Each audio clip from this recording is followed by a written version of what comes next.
So this product is shit. I'm using it right now.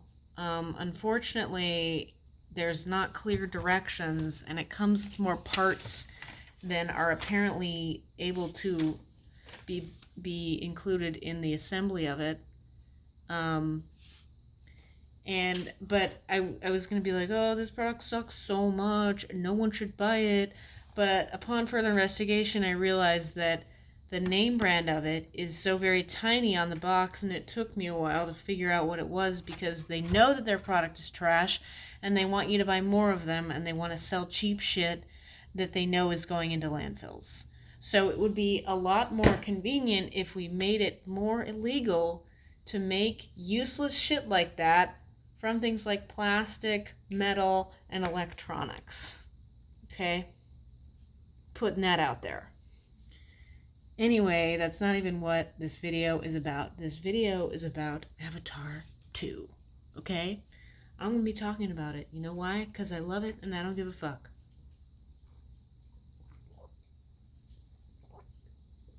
And if you're going to watch this video and get spoilers from me, get your Philistine ass all the way the fuck to a theater and actually watch the movie.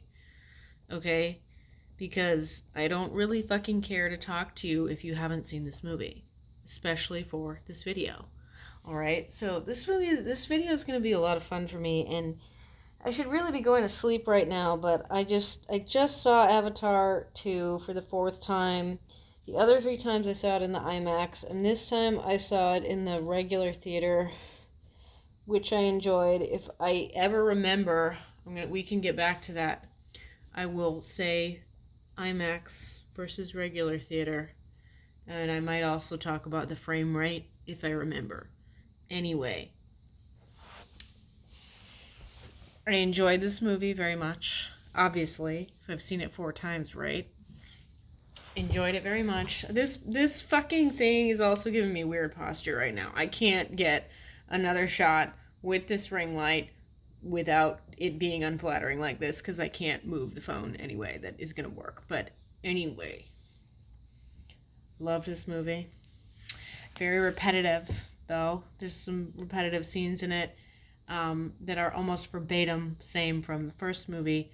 And Cameron really has an issue with dialogue, fam. I'm coming after you in this movie, in this video, okay? I'm coming after you right fucking now, and you're not gonna regret it because you need to hear this from me. I was honestly assuming that the co-writers for the script, Amanda Silver and Rick Jaffa, were younger. They're slightly younger than you, James Cameron, but they're not as young as I am, and you need a young pup like me telling you these things because apparently no one's gonna tell you. I'm desperate to know if they've just like done away with the test audience, and I understand you got this really huge high profile movie like Avatar, and we have COVID concerns, so maybe we've just done away with the test audience, or Cameron opted out of it. I don't know, but I have an issue with that. Okay, I really, really do. Because you need an EED, you need the feedback from your test audiences to make this a fucking perfect movie, okay? And that goes for any movie, not just Avatar 2. So, the time signatures on this are not exact. I had to write down the times that certain things happened. So this is like, I'm going to have to just do it in my mind right now. I'm just going to have to convert the time to how many minutes in it was. Anyway, I said that the scenes were repetitive, and they were. I did a tally. There were, 1 second, I think there were 5 or 6 scenes that were, almost verbatim the same as the first movie. That's kind of embarrassing, and I want to know who was writing the dialogue. Okay, I would like to know. I assume it's Cameron.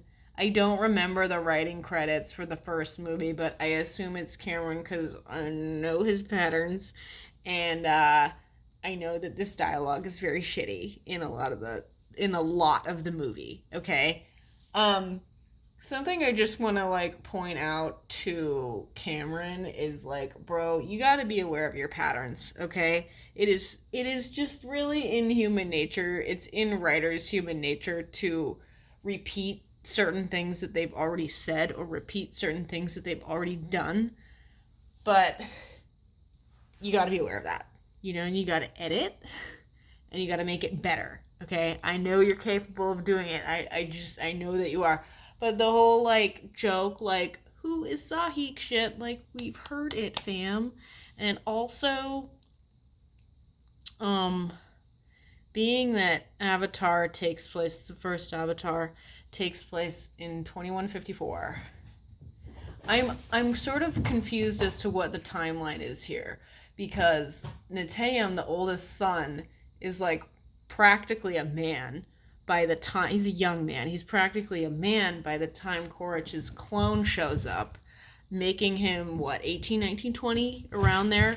But also, Kitty is like close in age to him, but I'm just wondering if there's like a growing difference, a significant difference in growth rate, because Neteyam is full Na'vi and Kitty has human DNA in her, but she's also Na'vi, so it's just a little bit confusing for me. But the timeline is confusing now, okay? Because if we do some simple goddamn math here, but it's also in the future, right? So in the first movie, it took 5 human years, 5 EOs, 5 Earth years observed, okay, for a human being, for human beings, plural, in cryo, to get from Earth to Pandora. 5 years. But you're in cryo, so you're, preserve those 5 years of aging. So, but that being said, if someone were to go to Pandora, they would have to be, this is dealing with the first movies, how they named it. So that would be 5 years there. If you're there for a year or 2 years, right? You have to go, then you go 5 years back to Earth. So we're up to 12 years if you, assuming you stayed on Pandora for 2 years. If you want to go back again, that's 5 more years, but I guess they've sped up the amount of time it takes from Earth to Pandora. It's confusing, but so they landed on, I don't really know why it was necessary to make there be a year progression after the sky people landed on Pandora in the first act. Like, why was that necessary for there to be a year between that? I don't really, it seemed just completely unnecessary. I mean, I guess it was to show the maturation of the avatars that were on that ship? Question mark? I don't know. Anyway, I want to talk about the music, and I don't really think we should change the music. I don't think anyone should change the music because I like it, I love it. But again, I'm a super fan, so I'm the exception here. The thing you want to have that gets real fucking banger music going on, honestly, is one that you can sing. And when you sing it, you want to be able to use a hard consonant with it. For example, let me just let the clock speak for a moment because I don't like talking over her. Okay. Da na na na na na na na na na. We know that one, right? What else do we know? Oh wait, we could do this. Do do do. Do do do do do do. Recognizable, right? Another one. Da na na na na na na na na na na. You get it, okay? So those are all. We get a hard consonant when we sing that song, all right? When you hear that song, when someone needs to say that song, all right? That's actually super important when it comes to music that's going to be in your movie, because I like the Avatar theme. It's good. Okay, now I have to remember it. Do. That's not very good, but that's basically it. And it ain't a banger, okay? Sorry. So sorry. It's working against you, though, I promise you. Anyway, what I was actually disappointed about is not what I'm about to say. What I'm about to say is something, just a side note, that's like completely different. So, Wizard of Oz in the United States was really hot shit in like I should know this. So the movie came out in 1938, but many of the books had already come out by that point. So let's say that the books were hot shit in the 30s, all right? And me, I was real obsessed with Wizard of Oz in the 90s, okay? I don't think it's holding up that much. So it seems unlikely to me that the "we're not in Kansas" line would still be a relevant line people would say or anyone would say, and it would have any sort of meaning in 2174. But I mean, maybe that's like a side note. What I was gonna say before that I was disappointed about was the lack of Navi in the movie.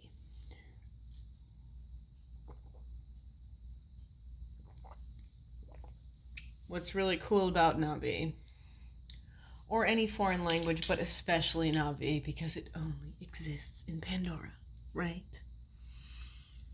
What's really cool about it is that it makes the movie much more engaging. When there's a fictional language going on, I guess this is true of Star Trek or whatever the fuck else with fictional languages. When there's a fictional language going on, you have to be engaged. You have to be reading the captions, right? So this movie did not have as much Navi, and that was disappointing to me.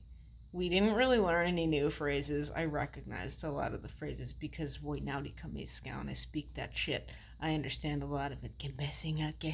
My dog's command for no is gahe. Gahe. Okay? But anyway, I'm just saying there were a lot of missed opportunities when it came to not including as much Navi. And I know we want to make this a very watchable movie, a very fun movie. So it's completely understandable that we're going to have more English, obviously. But I would have liked to see a lot more Navi peppered throughout the whole movie. Okay? Um, okay. This is just an example where we could have put more Navi. So, at close to the end of the movie, I don't know if I think we're in Act 3 at that point. Close to the end of the movie, yeah, we're in Act 3 by that point. Loak is captured by the Sky People on the ship, and Spider runs out and is talking to him, and he's like, "You okay, bro?" This would have been a really fucking cool opportunity for more exposition between Loak and Spider, okay? And they could have fucking done it in Navi.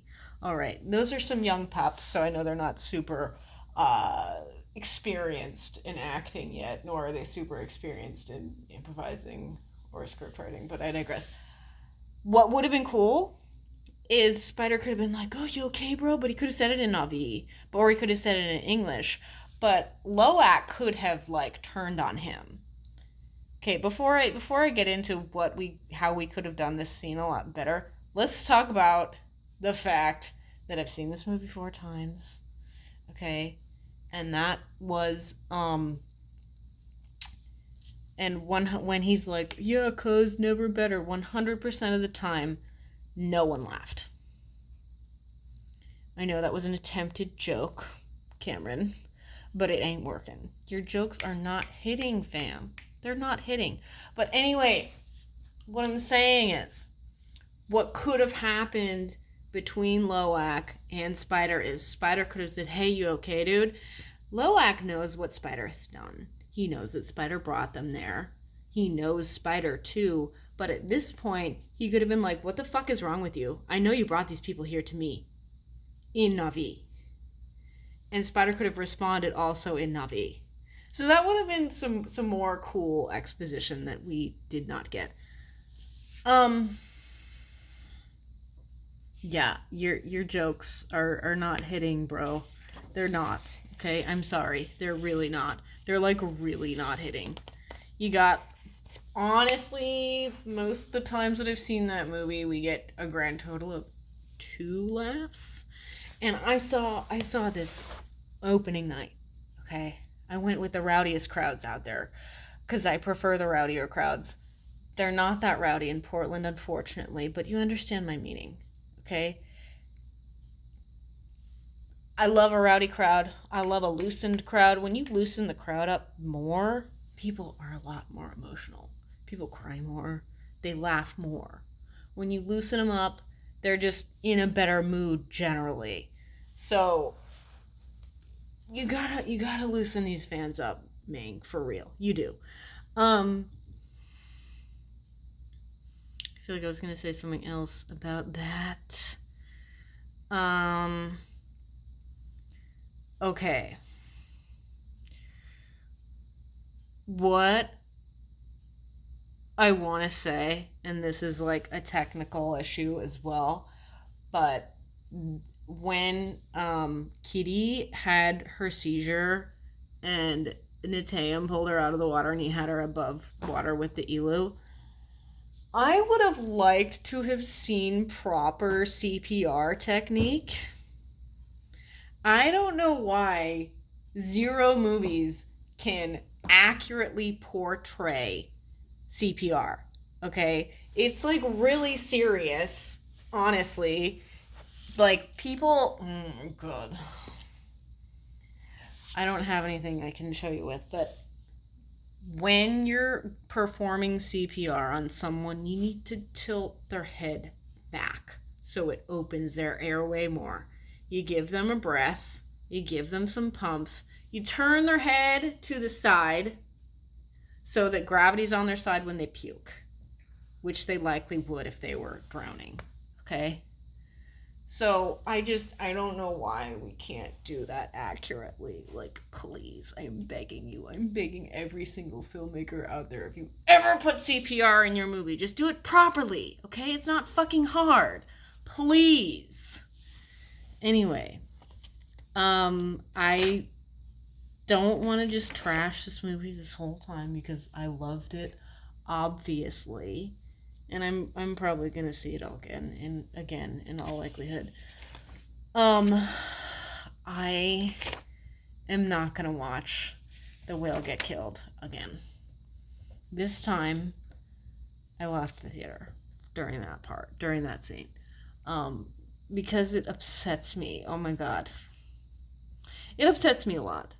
Really, it does. It really, really, really does upset me, and I just like I'm like losing sleep over it, honestly. Uh I saw this movie one of the times that I've seen it multiple times. I saw this movie with my boyfriend who speaks French, is his first language, and je parle français tout le temps avec lui. But so I was saying, he was like, oh, but in French. Sorry, I can't repeat it in French right now. My brain is tired. Does that happen to other people who speak other languages? Like when your brain is tired, you're like, I'm just not gonna do it right now. I'm not gonna translate. But anyway, he was like, oh, why are they killing the whale? And in French though, and I was like, for the oil, because that's why they used to kill whales for real. They used to kill. They used to kill actual. They still kill actual whales. They killed actual whales because we needed the oil to power our fucking lamps. All right? And putting it in this context and he was like, oh, yeah, okay. But putting it in this context and in this setting was really upsetting.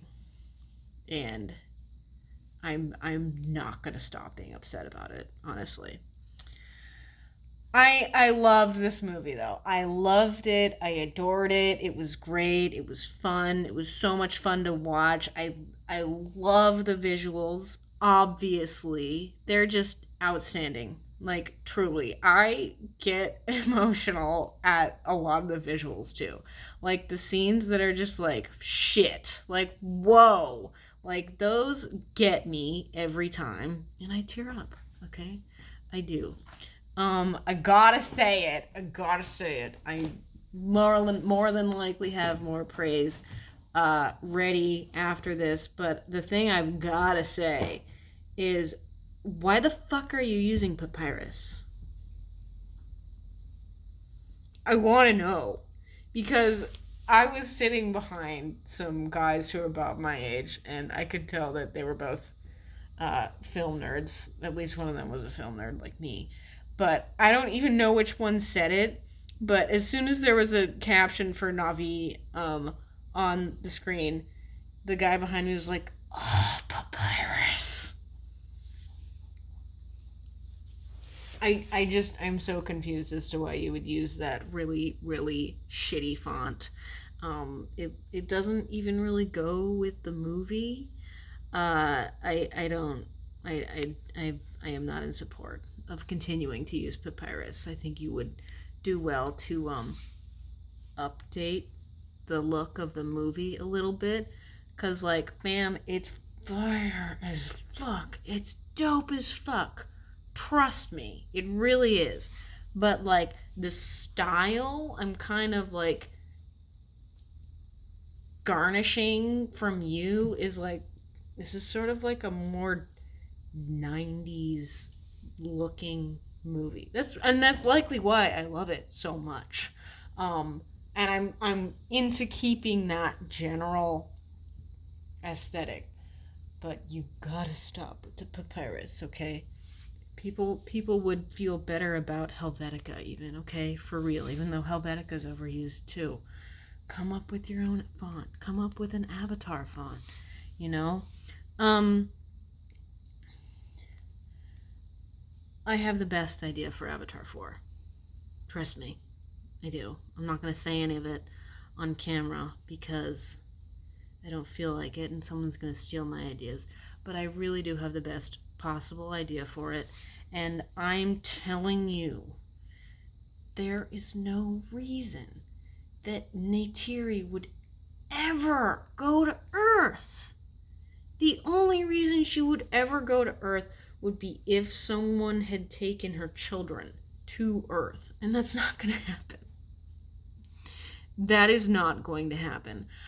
I just need to give you guys these forewarnings because one, no one else is going to do it. Two, I'm the only superfan who can tell you this shit, who's also at least somewhat educated in film. And three, like, you ain't gonna get a profit for 3 and 4 if you don't change some things significantly. Okay? Avatar 1 made so much money to begin with because it was so new and insane. Like, when I saw Avatar, I hadn't even seen a trailer. I knew nothing. I was going with some people and they were like, "Oh, you want to come?" And I was like, "Yeah, sure, let's go." And wow, blown away. Okay? I was blown away. Like, it was just like nothing I had ever seen before. And this one was very much like the one before it, right? Which I love. But like, I'm just saying, like, you can't be using these same settings with this same general plot in 2 more movies and expect a profit. Okay? Sorry. I am sorry. I know that's not what you want to hear, but I'm telling you, like, that's the fact. That's the fact of the matter. Okay? I'm trying to see if there's anything else I want to say. Okay. One of the people I spoke to after the movie said that there were too many characters, and I see where he's coming from. There were quite a few. There were so many to keep track of. I can do it because I'm me, but I think the more average moviegoer has a harder time with it. So that's something to think about as well. Okay. I would have liked to see Neytiri and Ronal like having a better moment, because they felt like they just hated each other. And though I would consider this a feminist movie, a more feminist movie, a more pro-women movie, and I ain't the fun kind of feminist, okay? So that means a lot coming from me. Boy, now we come. But anyway, I just forgot what I was saying. Okay, I would have liked to have seen a better, more friendly scene with Ronal and Neytiri, because I felt like they just hated each other. I mean, they had one scene where they were kind of in agreement, but it was very quick and it was very impersonal because they weren't really even specifically interacting with each other. They just had to interact with each other. So I'm saying, like, I would have liked to have seen better female interactions. There were a lot of really good ones with Neytiri and her daughters, and that's great. But I want to see women loving women who are not related. Okay. I think that's all I want to say. I could say more, but okay. I gotta say this. Wow, this was like the one thing. We're gonna talk about two more things, and then I'm gonna end the video.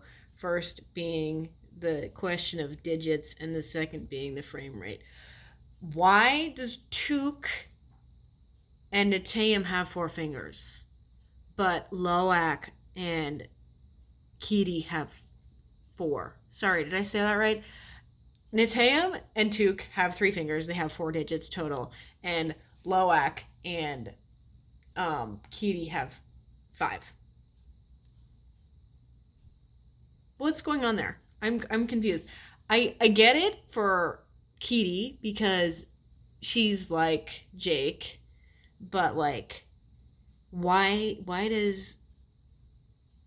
2 of Jake and Neytiri's biological children have? Does it just randomly mutate? So they just randomly only had 1 kid with 10 fingers and the other 2 had 8? I want an explanation. Okay. The frame rate is the last thing I want to talk about, and I'm probably not going to explain this properly because I can visually identify it, but I don't think I can articulate it, but I'm going to do my best. So the frame rate is how many frames. Like, I don't even fully understand. Okay, I guess it's similar to film. If you imagine film, okay, it is in fact made up of a bunch of rectangles, right? And if there are more rectangles per second, then the movement is going to be more detailed, right? But if there are fewer frame rates per second, then the movement isn't going to be quite as detailed. And the guy that was sitting near me, who knew about the frame rate, asked me about it because I said that I had seen it both in IMAX and now in just a normal theater in 3D. I told him I prefer the lower frame rate compared to the IMAX because it looks more like film. Because film and digital look different. I think it was a lower frame rate. I don't fucking know. I'm just saying some people notice a difference and other people don't. I like it. It doesn't bother me. I don't know if the frame rate is the same. Like, is that the same exact concept as film? Because there's, like, when you're editing a film as well, there's frames there for, like, every second or whatever. I don't know. Okay, let me give you an example. So in the live action Teenage Mutant Ninja Turtles movie, they had to drastically increase the frame rate because the guys in the suits who were doing the moves as Ninja Turtles, they were actually moving quite slowly because the moves were so hard to do in the suits. But when they increased the frame rate of the film, they looked like they were going really fast. That's what I'm saying. Anyway, was that the last thing I wanted to talk about? Yes, it was. I don't think this should be a 5-movie franchise. I don't think, just because I don't really think the demand is going to be there. In all seriousness, I really don't. And I don't really like saying that because I want the demand to be there. I am the demand. I demand it. I demand it all. I demand 5, 6, 7 Avatar movies, especially if I get to be in one and direct one. Beside the point. Realistically,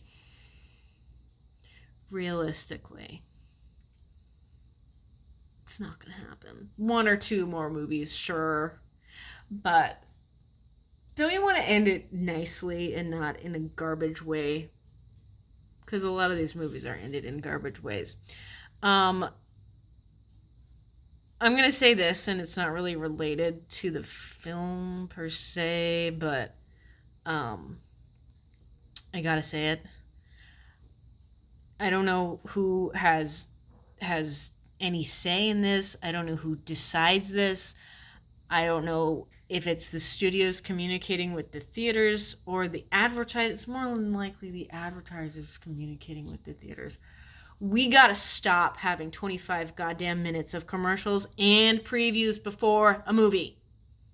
We've gotta stop, okay? I'm fucking begging you. Every time I go to a movie, there's always someone who, after, minute 15, which isn't even barely halfway through the 25 minutes of commercials, someone's like, "Are you kidding me?"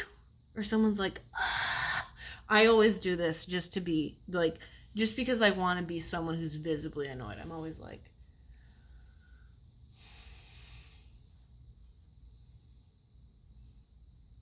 because I hate it. And also, I cared for a child recently, and he was 4 to 7 age range. And we went to the movie. It was a kid's movie. It was one he, I knew he was going to enjoy.